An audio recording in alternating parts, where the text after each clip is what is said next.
When Empress Mumtaz Mahal died in 1631, a profound silence fell over the Mughal court. Her absence left an echoing void in the mind of a ruler who had once commanded half the world. Shah Jahan retreated from the public eye. Historians record that for months he refused to attend court, shunned the company of his advisors, and lived in a state of self-imposed isolation. He stopped wearing jewelry, abandoned colorful royal robes, and largely avoided the luxuries of his own palace. This internal grief was expanding beyond the capacity of a single human life to contain it. He resolved to anchor his memory of her into the earth.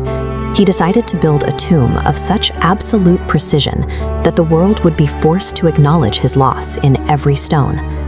This period of mourning served as the beginning of an unprecedented logistical mobilization. He began redirecting the entire machinery of the Mughal state toward a single, fixated architectural goal. He selected a sprawling, quiet stretch of land on the banks of the Yamuna River in Agra. The site offered the deep tranquility required for a final resting place.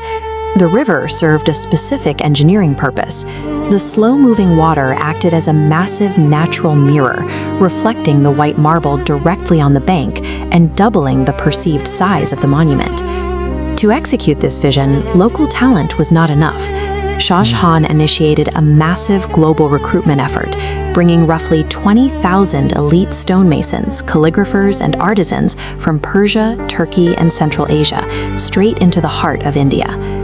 Sourcing the materials was a brutal logistical nightmare.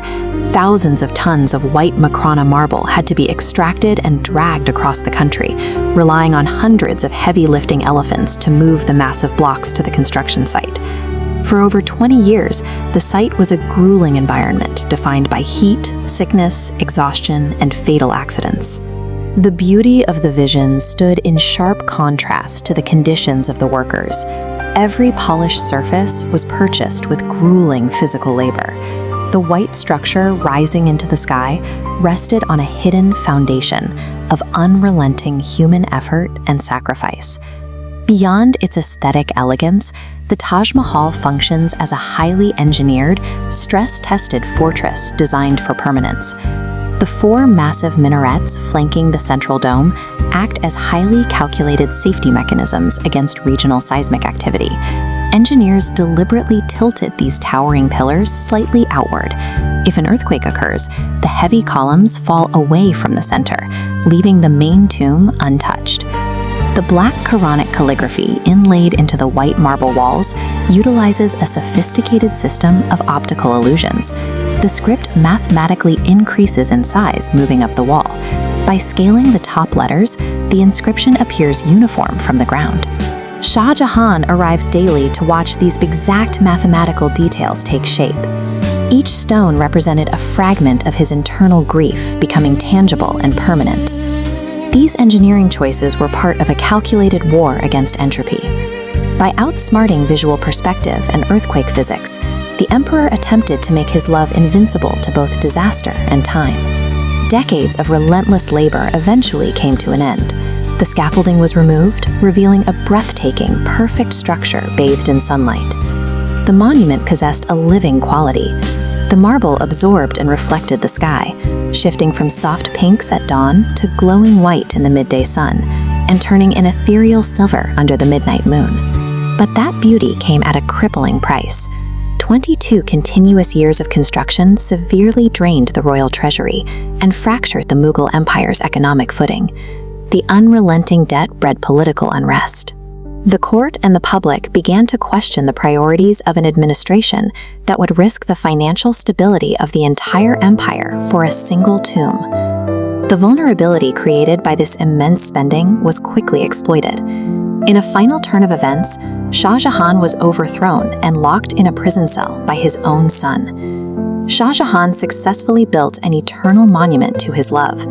However, the price of that dream was his empire, his freedom, and his final days spent looking through bars at the masterpiece that led to his ruin. For centuries, the Taj Mahal has been viewed as a symbol of absolute devotion, a marble testament to a single, perfect romance. But the history behind the stone is defined by calculated sacrifice and the total psychological collapse of the man who ordered its construction. In the 17th century, the Mughal Empire reached its zenith, controlling a vast portion of the Indian subcontinent through immense wealth and an unmatched military machine. This monument emerged from a political landscape where violence was the primary currency of power, and survival was never guaranteed. Long before he was an emperor, he was Prince Khurram, a man whose identity was shaped by the brutal requirements of his bloodline. His childhood was spent witnessing the mechanics of warfare and the constant bloodshed of imperial expansion. He saw power as something seized, not inherited. In the Mughal court, stability was maintained through fear and strategic marriage, leaving no room for genuine emotion. Khurram learned early on that trust was a luxury he couldn't afford. By the time he was ready to rule, he had developed an emotional armor that made him seem untouchable. He viewed any sign of personal attachment as a tactical vulnerability. That armor finally met its match in the royal market, where Khurram first encountered a young woman named Mumtaz Mahal. Mumtaz possessed a quiet composure that was entirely foreign to Khurram's world of grit and steel. While most Mughal unions were cold, transactional alliances designed to secure borders, their connection quickly evolved into something that bypassed court expectations. She became his most reliable advisor, accompanying him into active military camps and helping him manage the immense political weight of the empire. Mumtaz was the only person capable of reaching the man behind the imperial title. For Khurram, she was the sole source of emotional stability in an increasingly violent life. But that power vanished inside the palace walls during the birth of their 14th child. Complications spiraled beyond the help of his court physicians. The emperor was forced to wait outside, paralyzed by the realization that his vast armies and absolute wealth were entirely useless against this single biological crisis. When the doors finally opened, the news was definitive. Mumtaz Mahal had died. In that moment, the ruler of millions was reduced to a grieving widower. The one person who grounded his imperial life was gone, leaving him untethered. The transformation was visible. Contemporaries noted that the emperor's hair turned white in a matter of months, and the decisive leader of the Mughal campaigns had vanished. He withdrew from the administration of his empire, locking himself away in the palace and refusing to face his court or his people. The immense treasuries of the empire remained full, yet they offered no comfort for a man who had lost his singular emotional anchor. By abandoning his public duties, Shah Jahan left the Mughal state without its central navigator, effectively halting the government's daily operations as he drowned in his own isolation. Legend states that with her final breath, Mumtaz asked for a monument that would reflect the scale of their connection, a plea for her husband never to forget her. That request became Shah Jahan's obsessive focus. He conceptualized a memorial requiring resources on a level the world had never seen.